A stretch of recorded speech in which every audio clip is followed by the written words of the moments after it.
Bom dia, boa tarde, boa noite, pessoal. Hoje a gente vai fazer alguns exercícios sobre o Teorema de Pitágoras e as suas aplicações, lembrando que as aplicações em relação à diagonal de um quadrado e também para a altura de um triângulo equilátero, ou seja, um triângulo que tem todos os lados e ângulos iguais, certo? Então, vão ser 5 exercícios, vamos para o primeiro. O primeiro é um exercício bem simples, vocês vão perceber isso. O lado de um quadrado mede raiz de 2 centímetros. Quanto mede sua diagonal? Aqui eu já te deu o valor dos lados, né? E pergunta apenas o valor da diagonal. A gente tem duas formas de fazer. Através da demonstração do valor dessa diagonal, ou a partir simplesmente da fórmula que a gente tem, que a diagonal é igual a L raiz de 2. Certo? Então a gente vai fazer das duas maneiras.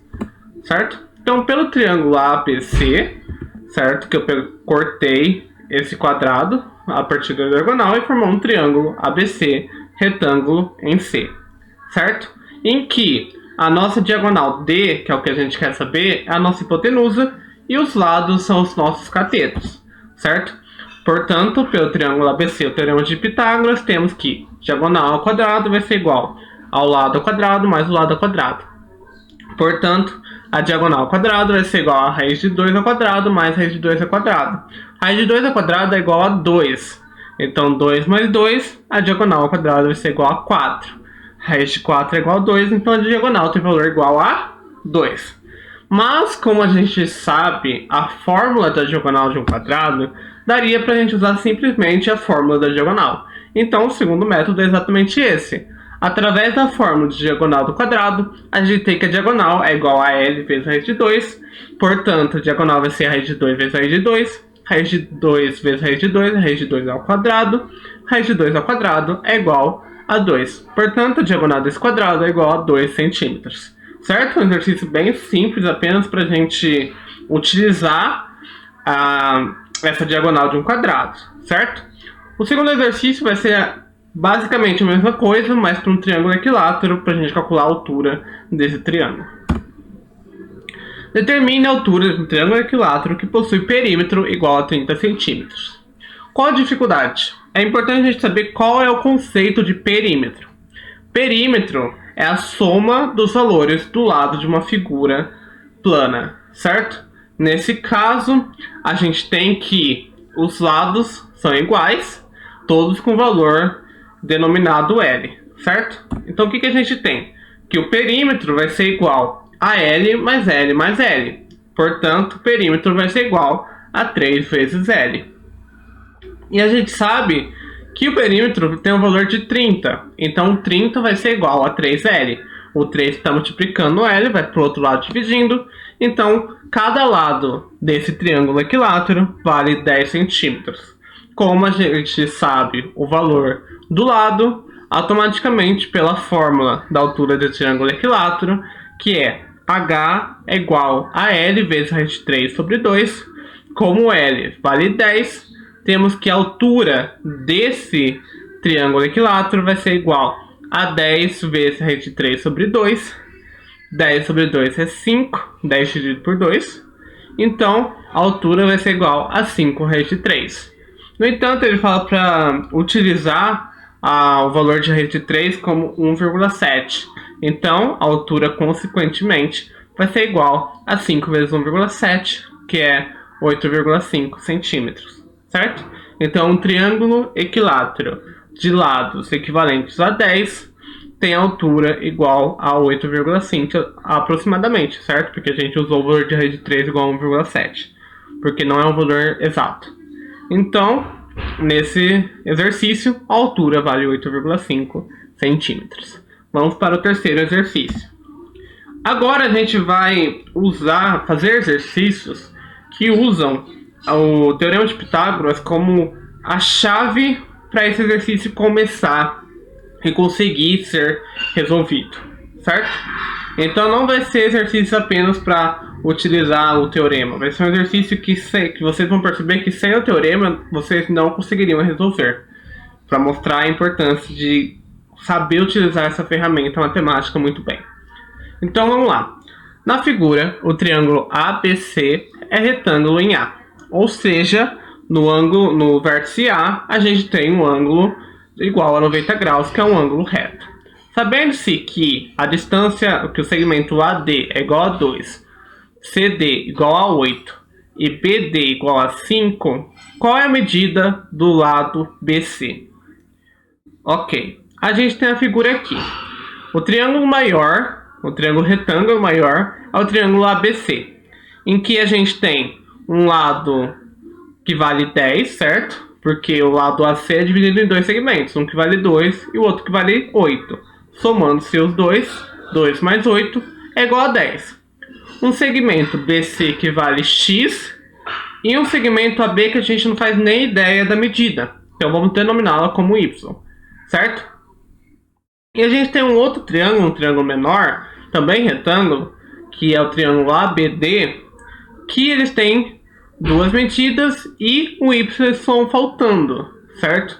Então, se a gente fosse tentar resolver diretamente por Pitágoras o triângulo ABC, a gente teria duas incógnitas, o que não levaria isso a lugar nenhum. Apenas uma relação entre as incógnitas que não chegariam a uma medida concreta. Então, para a gente conseguir chegar no valor de x, a gente vai ter que acabar descobrindo o valor de y. E como a gente vai descobrir esse valor? Através do triângulo ABD, que também é retângulo. E como é retângulo, automaticamente eu posso usar o teorema de Pitágoras, certo? Quem vai ser o que nesse triângulo? O 5, o segmento BD, vai ser a nossa hipotenusa. Por quê? Porque é o lado que está à frente ao nosso ângulo reto, ou seja, o correspondente a esse ângulo reto. Consequentemente, o segmento AB, que eu vou chamar de Y, e o segmento AD são os nossos catetos, certo? Então, pelo triângulo ADB e o teorema de Pitágoras, temos que DB ao quadrado é igual a AB ao quadrado mais AD ao quadrado. Consequentemente, 5 ao quadrado é igual a AB ao quadrado mais 2 ao quadrado. Assim, AB ao quadrado é igual a 21. Raiz AB, portanto, é igual a raiz de 21. Vamos deixar a raiz de 21 aqui, que não vai alterar muita coisa, certo? Assim, pelo triângulo ACB, ABC, agora dá para a gente calcular o valor desse x. Por quê? Porque a gente tem o valor do cateto AC, que é 10, o valor do cateto AB, que é a raiz de 21. Consequentemente, só falta a gente descobrir o valor da hipotenusa, que é exatamente o nosso x. Então, pelo triângulo ACB e o teorema de Pitágoras, temos que CB ao quadrado é igual a C ao quadrado mais AB ao quadrado. Alterando pelos valores, temos que x ao quadrado é igual a 10 ao quadrado mais raiz de 21 ao quadrado. 10 ao quadrado é 100, raiz de 21 ao quadrado é 21. 100 mais 21 é 121. Então, x ao quadrado é igual a 121. Raiz de 121 é igual a 11. Portanto, nosso querido x, que é o que a gente queria determinar, é igual a 11, certo? Então, percebam que nesse exercício eu apliquei dois teoremas de Pitágoras para dois triângulos retângulos. Então, sem o teorema de Pitágoras, eu não conseguiria resolver esse exercício, certo? Então, é muito importante saber o teorema de Pitágoras, mas principalmente como utilizá-lo, certo? Porque se a gente utilizasse automaticamente o triângulo ACP, a gente não chegaria a lugar nenhum, ficaria faltando uma medida. Então é bom você olhar o exercício, olhar o triângulo e analisar. Ok, tenho duas incógnitas, como eu faço para me livrar de alguma delas? E foi exatamente isso que a gente fez. Aplicou o teorema de Pitágoras no triângulo pequeno, ADB, para posteriormente chegar na medida que a gente queria, que era o valor de x, certo? Então, próximo exercício. UERJ. Dois atletas partem simultaneamente do ponto A, com movimento uniforme, e chegam ao mesmo tempo ao ponto C. Um deles segue a trajetória AC, com velocidade V1 por km por hora. Então, o primeiro corredor, ele sai do ponto A e vai até o ponto C, que é o final. Então, o A é o lugar de partida, em que os dois corredores vão sair, e o primeiro corredor, ele sai de A até o ponto C, certo? Então ele faz esse caminho direto. enquanto que o outro jogador segue a trajetória ABC com velocidade de V2 km por hora, conforme ilustra a figura a seguir. Então, o primeiro corredor, como eu já disse, ele sai do ponto A e vai diretamente para o ponto C, enquanto que agora o segundo corredor, ele sai do ponto A, passa pelo ponto B para finalmente chegar no ponto C, certo? Ou seja, ele pega o caminho mais longo. Sendo AC, respectivamente, as medidas em quilômetros dos catetos B, C e BA, qual é a razão entre as velocidades V1 e V2? Então, o que ele quer? Que as nossas respostas dessa razão entre as velocidades fique eu esqueci como se chama.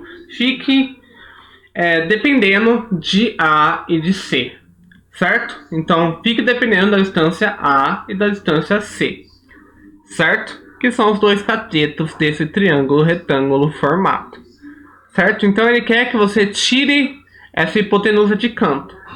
E quem vai ser a nossa hipotenusa? O segmento AC, que é a distância do primeiro corredor.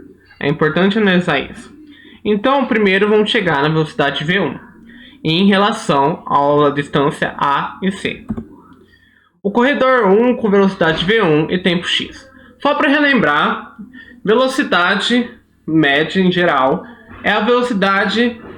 A velocidade é a distância sobre o tempo. Então, nesse caso, ele pegou o segmento AC, que eu chamei de Bzinho, certo? Então, a velocidade 1 vai ser igual a B sobre x, sendo x o nosso tempo, que é igual para os dois corredores, certo? Então, V1 é igual a B sobre x. Só que eu não quero que essa velocidade, para depois a gente fazer a razão, fique em relação a B. Eu quero que fique em relação a A e C, certo? De acordo com o que pediu o enunciado. Então eu tenho que pensar numa forma de eliminar esse B. A gente tem um triângulo retângulo. E qual é a relação que relaciona esses três lados? Teorema de Pitágoras, certo? Em que a nossa hipotenusa B ao quadrado vai ser igual aos catetos A e C ao quadrado e a soma deles, certo? Então B ao quadrado é igual a A ao quadrado mais C ao quadrado. Isolando o B apenas, a gente tem que B é igual a raiz de A ao quadrado mais C ao quadrado. Substituindo esse B com esse novo valor que a gente achou na equação inicial que a gente tinha, que era B sobre x, fica que a velocidade desse corredor é igual a raiz de A ao quadrado mais C ao quadrado sobre o tempo x, certo? Então vamos guardar essa informação. Vamos fazer agora para o segundo corredor. O segundo corredor é bem mais simples. Por quê? Na hora que eu vou fazer a distância, automaticamente ficam em relação à distância A e a relação a C. Por quê? Porque pelo enunciado, a distância AB tem o nome de C e BC tem o nome de A. Então o segundo corredor fez o caminho AB, que é o nosso Czinho, e depois o segmento BC, que é o nosso A. Então a distância que ele percorreu é A mais C. Então, para eu fazer a velocidade, eu divido pelo nosso tempo, que é o mesmo para os dois corredores, que é o x. Então a velocidade do nosso segundo corredor, ou seja, V2, é igual a A mais C sobre x. Agora ele quer fazer a razão entre V1 sobre V2, ou seja, V1 dividido por V2. Certo? Razão sempre é relacionada a uma divisão, em que o primeiro elemento que eu falo é o que vai em cima e o segundo é o que vai embaixo, certo? Então, ele quer a razão entre V1 e V2, então fica V1 sobre V2 nessa divisão. Então, o que a gente tem? Que V1 sobre V2, substituindo pelas relações que a gente chegou em relação às distâncias A e C, fica raiz de A ao quadrado mais C ao quadrado sobre x, dividido sobre A mais C sobre x. Divisão de fração, eu copio o primeiro e inverto o segundo. O que gera que raiz de A ao quadrado mais C ao quadrado sobre x, vezes x sobre A mais C. Corta os dois x, a gente sobra a relação final, que a velocidade 1 do primeiro corredor sobre V2 do segundo corredor é igual a raiz de A ao quadrado mais C ao quadrado sobre A mais C. É uma questão que aborda muito a física, né? Aquele aspecto de velocidade, o aspecto inicial de velocidade, né? Que é a distância sobre o tempo. Só que, sem o teorema de Pitágoras, a gente não conseguiria chegar nessa relação final apenas com a distância A e a distância C. A gente ficaria dependente da distância B, certo? Então, o teorema de Pitágoras age fundamentalmente para a resolução desse exercício, certo? Quinto e último exercício é um exercício da Unesp. Vamos lá. Esse exercício tem um enunciado muito grande, só que ele é muito simples de ser resolvido, certo? Então vamos ler todo ele para depois a gente analisar parte a parte. Em 2014, a Companhia de Engenharia de Tráfego, CET, implantou 2 faixas para pedestres na diagonal de um cruzamento de ruas perpendiculares do centro de São Paulo. Vamos perceber, eu tinha um cruzamento, ou seja, 2 ruas que se cruzam, e foi marcado 2 retas na diagonal, ou seja, eu tinha 4 retas, que são as linhas que geravam um retângulo, e eu tracei a diagonal desses retângulos, certo? Então, juntas, essas diagonais formam um X, como indicado na figura a seguir. Então, segundo a CET, o objetivo das faixas foi de encurtar o tempo e a distância da travessia. Então, aqui a gente tem uma imagem via satélite desse cruzamento, e do lado uma figura simplificada desse cruzamento. Então eu tinha um retângulo, certo? ABCD, que para eu conseguir atravessar do ponto A até o C, inicialmente eu tinha que ir ou pro ponto B, ou pro ponto D, para depois ter que ir pro ponto C, certo? Agora, como eu tenho essa diagonal, eu posso ir automaticamente diretamente para o ponto C, sem necessitar passar ou pelo ponto B ou pelo ponto D. Eu vou diretamente a outro ponto apenas pela diagonal. Vamos para a parte final do exercício. Antes da implantação das novas faixas, o tempo necessário para o pedestre ir do ponto A até o ponto C era de 90 segundos.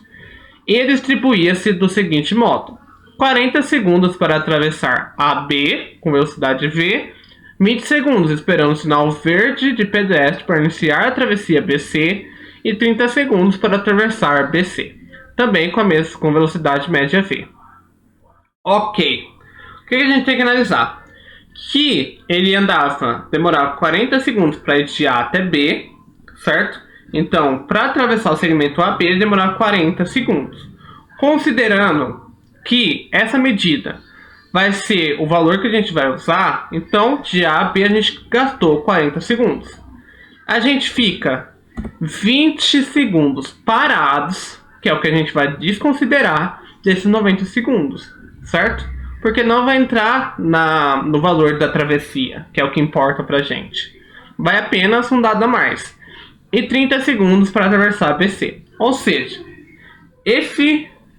antes da faixa, eu demorava 40 segundos para ir até o ponto B e depois mais 30 para ir até o ponto C, certo? Na nova configuração das faixas, com a mesma velocidade média, quanto será a economia de tempo para ir de A até C por meio da faixa AC em segundos? A gente tem o seguinte: inicialmente a gente tinha um triângulo ABCD, a gente traçou a diagonal AC, a gente ignora o ponto D, porque é isso que vai nos importar. Então, inicialmente, a gente sabe que de A até B demora 40 segundos e de B até C demora 30 segundos. Percebam que esse triângulo ABC é um triângulo retângulo, certo? Então, eu tenho como os catetos exatamente os lados que eu tenho os valores, certo? Então, agora eu vou ter que calcular a hipotenusa AC, certo? E como que eu vou calcular? Através do nosso querido Teorema de Pitágoras, que relaciona exatamente os catetos com a nossa hipotenusa que a gente quer achar. Assim, pelo Teorema de Pitágoras, temos que AC, ao quadrado é igual a 30 ao quadrado mais 40 ao quadrado. Então AC ao quadrado vai ser igual a 900 mais 1600. AC ao quadrado é igual a 2500. A raiz de 2500 é igual a 50 segundos. Então, com a nova configuração, eu posso ir de A até C apenas em 50 segundos, não em 90. E ele pergunta apenas quanto tempo eu vou demorar de A até C? Não, ele pergunta qual vai ser o tempo de economia. Ou seja, quanto tempo demorava no início? 90 segundos. Quanto tempo demora agora? 50. Ou seja, quanto tempo diminuiu de um para outro, certo? Então, tempo de economia é igual ao tempo inicial, que era de 90 segundos, menos o tempo final, que é o atual, que é de 50 segundos. Automaticamente, eu tenho que o tempo de economia, ou seja, o tempo que diminuiu de um para outro, é de 40 segundos. Então, o importante é você saber como chegar até o que você realmente quer, que é o tempo de economia. Muitas pessoas, caso isso fosse uma questão alternativa, pararia nos 50 segundos, porque poderia ser uma alternativa. 50 segundos. Marquei. Mas sempre bom prestar atenção. O que ele quer? O tempo de economia. Então é isso que você tem que achar. Achar o segmento AC é apenas mais um passo. Não é o que vai chegar ao seu resultado final. Esse não vai ser o nosso resultado final. O que a gente quer realmente saber é o tempo de economia. Certo? Por hoje é só. Muito obrigado pela atenção. Até o próximo vídeo. Beijo, beijo. Tchau, tchau.